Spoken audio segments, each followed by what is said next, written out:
안녕하세요. 저는 죽전에서 나의 한의원을 운영을 하면서 최고의 어플 나의 병원에서 의학적 그다음에 조금 부족하지만 법률적 자문을 맡고 있는 한의사 정준석이라고 합니다.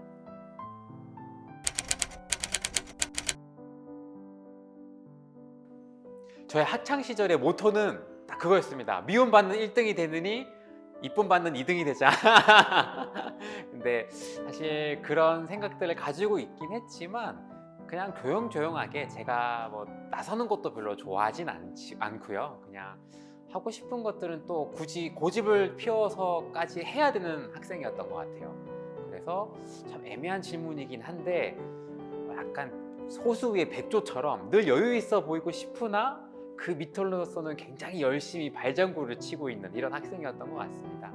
근데 뭐 보통 제가 뭐 한의사가 됐으니까 공부 되게 열심히 하셨고 공부 되게 잘하셨겠어요 하지만 저는 막 그렇게 뛰어나게 공부를 잘하는 학생은 아니었고요. 뭐 재수없다고 생각하시겠지만 그런 학생은 아니었고 그냥 고만고만하게 맞춰가는 수준이었던 것 같은데 운이 좋게 여기까지 올 수 있었던 것 같네요.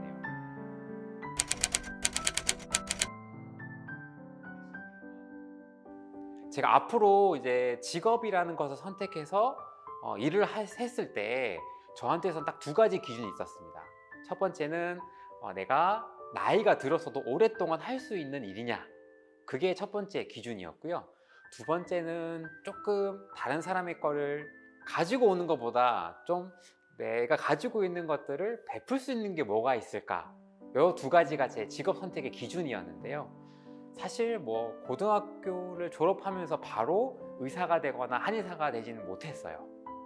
처음에는 이제 뭐 성적에 좀 맞춰서 좀 하다 보니 저는 사실 공대를 처음에 들어가게 돼서 건축 전공을 했었습니다.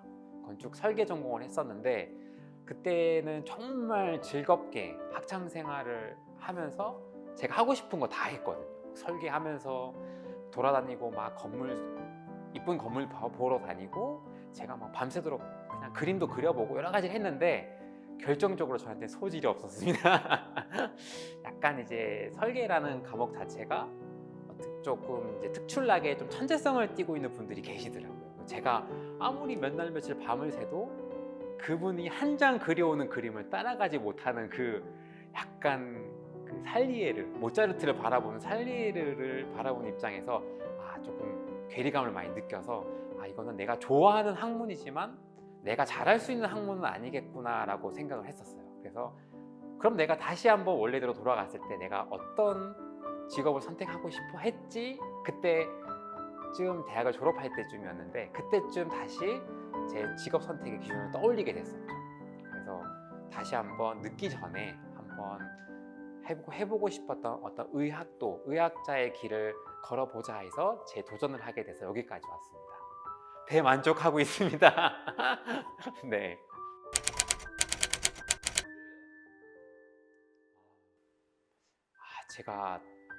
제가 지금 한의사 업무를 하면서 진료를 하면서 내가 이 직업과 굉장히 잘 맞는구나 라고 생각했던 이유 중에 하나가 제가 그런 환자분들을 되게 기억을 잘하고 있더라고요. 그냥 환자분들이 스쳐 지나가는 얘기들을 제가 캐치를 좀 오래 하는 편이었고 그걸 다시 환자분한테 반문했을 때 어떻게 그런 걸 다 기억하세요 하는데 그 제가 머리가 좋아서라기보다는 일단 그러니까 사람에 대한 관심이 좀 많았던 것 같아요. 그 중에서 이제 정말 기억에 남는 환자를 꼽으라면 참 이 눈물이 앞을 가리는데 제가 기억에 남는 제 1회 환자분 중에 한 분은 암 환자분이었어요. 암 환자분이었고 여성분이었고 굉장히 젊으신 아이가 한 초등학교 1, 2학년쯤 되는 우리 여자분이셨는데 처음부터 사실 암 치료가 되게 잘 됐었어요.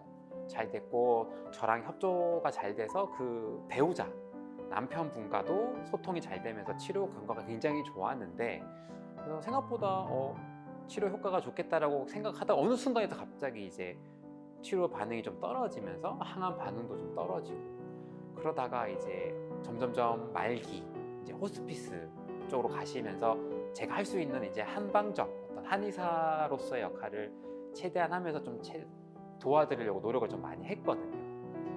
그러다가 이제 제가 봐도 이제 더 이상 조금 연명이 얼마 남지 않았고 어렵겠다라는 얘기를 제가 보호자분과 이제 상의를 하면서 점점 그분은 이제 폐에 물이 차면서 호흡이 어려워지고 그것 때문에 보호자분이 보기 너무 괴롭잖아요. 그래서 그런 상황에서 제가 이제 인사를 하시고 조금 편하게 해드려야 될 것 같습니다. 선택을 제가 먼저 말씀을 드렸었어요.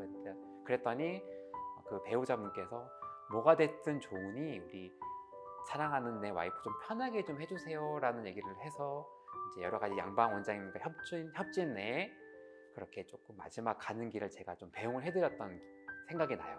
근데 그때 저의 판단이 좀 잘 맞아서 정말 그렇게 처치를 하고 나서 2-3시간 있다가 임종을 하셨거든요.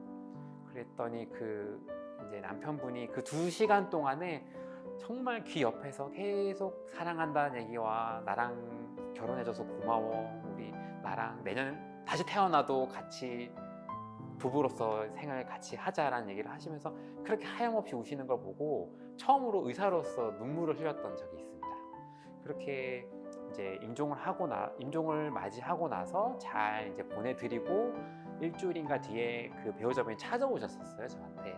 그래서 이렇게 선물처럼 준비를 해오셔서 그때 선생님께서 판단을 잘 해주셔서 우리 사랑하는 내 부인이 편하게 갈 수 있었다, 이런 얘기를 하셨는데 그때도 정말 눈물이 진짜 엄청 많이 났었죠. 그래서 그 환자분을 보면서 내가 환자들을 어떻게 맞이해야 되며 내가 의사로서 병을 정말로 낫게 하고 치료하는 것도 역할이지만 정말 그런 마지막 순간, 그렇게 내가 힘이 미진하는 그 순간까지도 내가 할 수 있는 역할이 있구나라는 걸 처음 깨달았던 환자분이었던 것 같아요.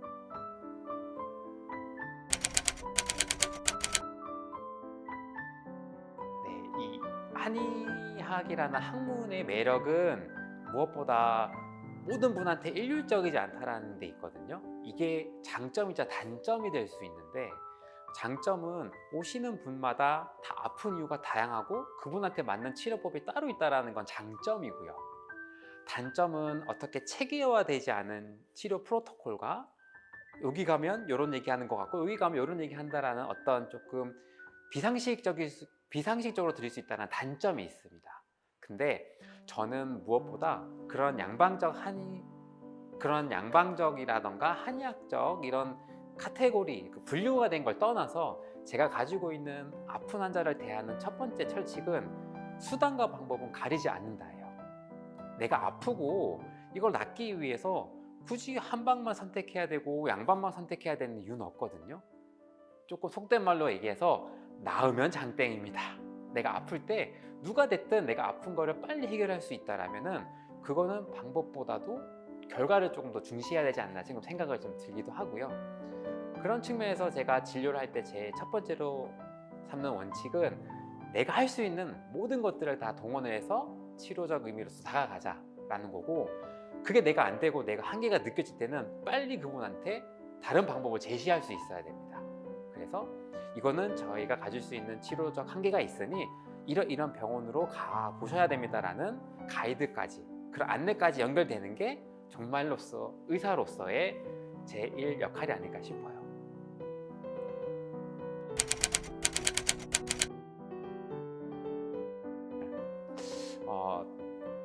뭐니 해도 제일 보람은 내가 어디가 아파서 이런 검사도 해보고 이런 치료도 해보고 이런 주사도 맞아보고 했는데 효과가 별로 없었는데 우리 정 원장한테 치료받고 나서 좋아졌어.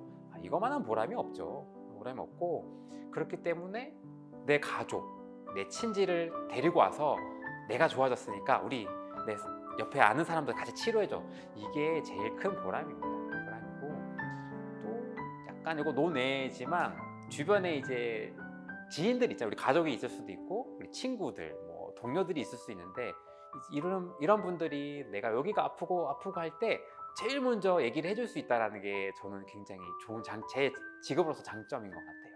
그게 사실 모르면 아픈 얘기는 듣고 내가 공감은 하고 같이 마음 아파할 수 있는데 대안 제시해 줄 수 없을 때가 제일 답답하잖아요. 저는 이제 한의사로서 장점은 있으니까 그런 아픈 거에 대한 어떤 제가 대안을 제시해 줄 수 있을 때 그때가 일상생활에서 또 하나의 보람인 것 같습니다.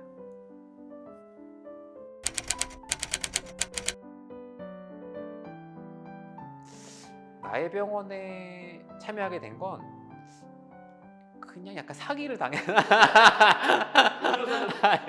코가 껴서 네, 이제 나의 병원에 우리 대표이사님께서 하루는 정말 좋은 기획과 좋은 아이디어가 있다라는 얘기를 정말 저녁 한두 시간 내에 이렇게 막 쏟아냈던 적이 있었어요. 그걸 듣는데 이거는 그냥 내가 한의사로서가 아니라 일반 시민, 내가 몸이 아프거나 안 아프거나 이거는 너무 필요하고 있으면 너무 좋을 거 편할 것 같다는 생각이 그때 들었어요. 그래서 우리끼리 그냥 하루 그 소재거리로 넘어갈 수도 있는 일이었는데 이거 진짜로 만들어 보고 싶은 욕심이 막 생기더라고요. 그래서 그때부터였던 것 같아요. 갑자기 정신없이 막 달려오게 됐는데 실제로 이게 눈앞에 구현화되고 만들어지고 실제로 사용을 해보니까 우리 생각에 틀리지 않았구나 이런 것들이 점점 느껴지니까 지금은 이 좋은 장점들을 모든 분한테 조금 더 알려드리고 싶고 이게 더 많이 상용화가 돼서 조금 의료적인 면에서 음지에 있는 부분들을 조금 이렇게 양지에 끌어올릴 수 있는 또 좋은 장점도 있으니까 지금부터는 좀 더 의지와 욕심을 가지고 좀 달라붙어 있는 중입니다. 네. 제가 한의원 진료를 한 지 이제 만 3년 됐습니다. 그전에는 병원에서만 근무를 하다가 근데 일반 이렇게 한의원을 하면서 좀 더 그 어르신이라던가 조금 이런 분들한테 접근을 하다 보니까 제가 진짜 느낀 게 하나 있는데 제가 어렸을 때만 해도 100세 시대 하거든요. 제가 사실 의심했었어요. 무슨 100세 시대야. 사람이 어떻게 100살까지 살아. 사는 사람은 있겠지. 근데 골골되겠지라는 게 저의 사실 생각이었어요. 근데 이렇게 어르신들을 많이 만나 뵙고 진료하다 보니 이거 거짓말 아니더라고요. 진짜 이제부터는 100살까지 사는 사람이 너무 흔해지고 당연하게 느껴질 겁니다. 근데 여기서 핵심은 누구나 원하는 골골백세가 아니고 건강한 무병백세를 원해야 되는 세대거든요. 저의 한의사로서의 목표는 그렇게 안 아프고 오래 살고 싶어하는 분들의 욕구를 충전시켜 드리는 겁니다. 그렇기 때문에 사실 건강에 대한 관심도와 어떤 문의는 굉장히 더 많아질 거예요. 근데 그럴 때 지금 이렇게 수없이 많은 정보 내에서 내가 어떤 정보를 선택을 해야 되며 어떤 정보를 버려야 하는지에 대한 판단이 어려울 때 그때 이 나의 병원 어플을 통해서 조금 더 전문적이지만 훨씬 손쉽게 의료적 서비스에 다가갈 수 있다면 건강하고 내가 좀 더 풍요로운 삶을 살 수 있지 않을까 싶어요. 나의 병원은 제가 같이 협의해서 만들고 있고 이래서가 아니라 어떤 형태로든 의료 서비스는 점점 환자분한테 접근하게 될 겁니다. 그럴 때 좀 더 내가 믿을 수 있고 좀 더 의사와 1대1 대응이 될 수 있는 그런 정보를 습득을 하셔야 내가 좀 더 효율적이고 같은 비용을 내더라도 좀 더 효과적인 치료를 받을 수 있으니까요. 이 부분 꼭 기억하시고 나의 병원 많이 다운받아 주십시오.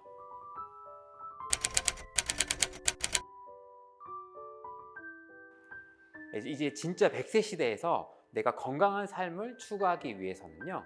실제로 내가 좀 더 간편하게 의료 서비스에 접근을 해야 되는데 어떤 서비스를 믿을 수 있고 신뢰할 수 있느냐 이런 부분에서는 이 나의 병원을 통해서 이 의료진과 환자와의 접근성을 가까이 좀 더 믿을 수 있게 만들어주는 이 플랫폼을 통하는 것들이 저는 좀 더 쉬운 방법이자 효과적인 방법이라고 생각을 합니다.